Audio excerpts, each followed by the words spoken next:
Olá, irmãos e irmãs, muito bem-vindos a mais um momento de meditação do Santo Evangelho com o Padre Luciano de Almeida. Hoje, segunda-feira, dia 29 de janeiro, quarta semana do Tempo Comum. Estamos quase encerrando esse primeiro mês do ano de 2024 e eu quero te convidar a tomar em mãos a Palavra de Deus e a meditá-la comigo. O Evangelho de hoje, extenso, longo, está em Marcos, capítulo 5, versículos de 1 a 20. Naquele tempo, Jesus e seus discípulos chegaram à outra margem do mar, na região dos Gerazenos. Logo que saiu da barca, um homem possuído por um espírito impuro, saindo de um cemitério, foi ao seu encontro. Esse homem morava no meio dos túmulos e ninguém conseguia amarrá-lo, nem mesmo com correntes. Muitas vezes ele tinha sido amarrado com algemas e correntes, mas ele arrebentava as correntes e quebrava as algemas, e ninguém era capaz de dominá-lo.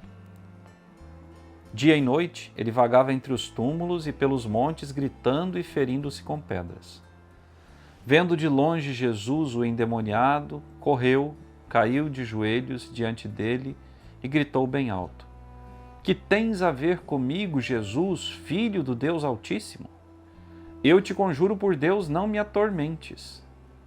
Com efeito, Jesus lhe dizia: "Espírito impuro, sai desse homem." Então Jesus perguntou: "Qual é o teu nome?" O homem respondeu: "Meu nome é Legião, porque somos muitos." E pedia com insistência para que Jesus não o expulsasse da região. Havia aí perto uma grande manada de porcos pastando na montanha. O espírito impuro suplicou então: "Manda-nos para os porcos para que entremos neles." Jesus permitiu. Os espíritos impuros saíram do homem e entraram nos porcos, e toda a manada, mais ou menos uns 2.000 porcos, atirou-se monte abaixo para dentro do mar, onde se afogou. Os homens que guardavam os porcos saíram correndo e espalharam a notícia na cidade e nos campos. E as pessoas foram ver o que havia acontecido. Elas foram até Jesus e viram o endemoniado sentado, vestido e no seu perfeito juízo, aquele mesmo que antes estava possuído pela legião. E ficaram com medo. Os que tinham presenciado o fato explicaram-lhes o que havia acontecido com o endemoniado e com os porcos. Então, começaram a pedir a Jesus que fosse embora da região deles. Enquanto Jesus entrava de novo na barca, o homem que tinha sido endemoniado pediu-lhe que o deixasse ficar com ele. Jesus, porém, não permitiu. Entretanto, lhe disse: "Vai para casa, para junto dos teus, e anuncia-lhes tudo o que o Senhor, em sua misericórdia, fez por ti." Então o homem foi embora e começou a pregar na Decápole tudo o que Jesus tinha feito por ele, e todos ficavam admirados. Palavra da salvação, glória a vós, Senhor. Irmãos e irmãs, Gerasa ou Gerash, uma das cidades da Decápole, está localizada na Jordânia, na atual Jordânia, uma grande cidade romana, uma cidade muito bonita. Eu tive a graça de visitar Gerash por 3 vezes. E ali, naquela região, Jesus realizou esse grande prodígio. Expulsou da vida daquele homem uma legião de demônios. Não eram poucos, eram muitos. Porque toda aquela manada, 2.000 porcos, se atirou no mar e se afogou.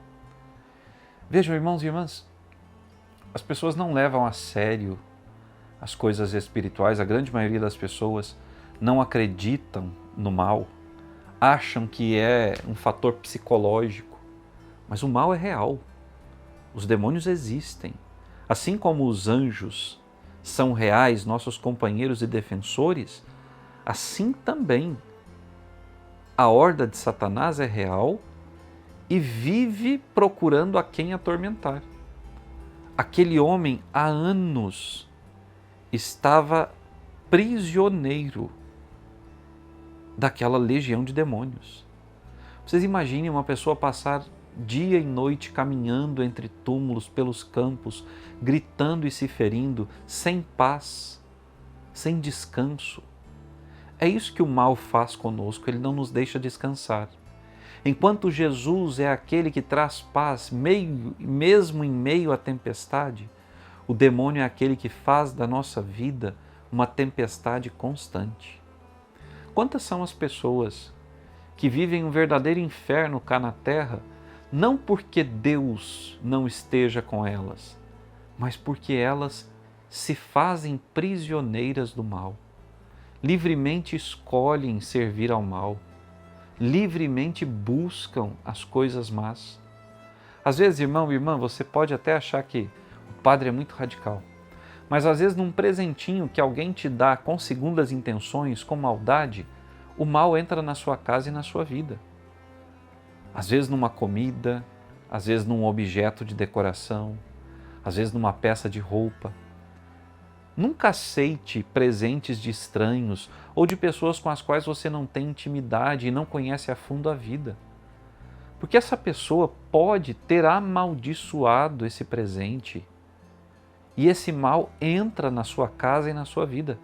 Certa vez eu estava assistindo uma pregação do padre Rufus, grande sacerdote indiano, exorcista já falecido, e ele foi visitar uma casa de uma família muito participante na sua paróquia, e essa casa era a casa de um casal jovem, e a mãe do chefe da casa não gostava da nora e deu a eles uma imagem do Sagrado Coração de Jesus, mas ela amaldiçoou essa imagem do Sagrado Coração de Jesus.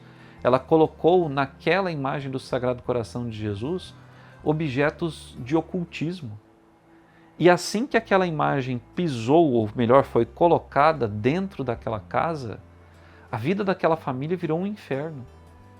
O padre foi chamado para fazer-lhes uma visita, para abençoar a casa, e assim que entrou, o Senhor lhe mostrou onde estava o mal. Ele levou aquela imagem dali, a quebrou, e a vida daquela família voltou ao normal. Aquele homem que era possuído pela legião, certamente deve ter se envolvido com alguma coisa que não era da vontade de Deus e por isso abriu as portas da sua alma para o mal. Quantas vezes eu e você abrimos a porta da nossa alma e pior, a porta da nossa casa e da nossa família para o mal? Por alguns programas de televisão, pelas redes sociais, por músicas que às vezes permitimos serem ouvidas dentro da nossa casa. Um exemplo é esse maldito funk. Isso não é de Deus. Primeiro que não é de gente civilizada. Não é de gente que tem inteligência. Como é que a gente permite uma coisa dessa dentro da nossa casa? E sem contar as outras coisas, as drogas lícitas. Por meio de todas essas coisas, o mal entra. Um objeto esotérico que eu achei bonitinho é para decoração. Ele pode até ser para decoração na sua intenção, mas quem o fez com outras intenções. Ele serve a outro Deus e não ao nosso. Então não faça como os gerazenos hoje, diante dessa pregação do padre. Não mande Jesus embora, mas peça a Jesus: Jesus, liberta-me de tudo aquilo que eu permiti de mal entrasse na minha vida e cura-me. O bonito é ver que aquele endemoniado, depois de curado, transformou-se num verdadeiro discípulo de Jesus, pregando o Evangelho por todas as partes. Eu e você precisamos, diante de todas as libertações que Deus realiza em nós, sobretudo aquela do confessionário, por uma boa confissão sacramental, nós precisamos, libertos do pecado e do mal, abraçarmos o nosso compromisso com o Senhor e pregarmos uma vida de santidade. Que Deus te abençoe e até amanhã.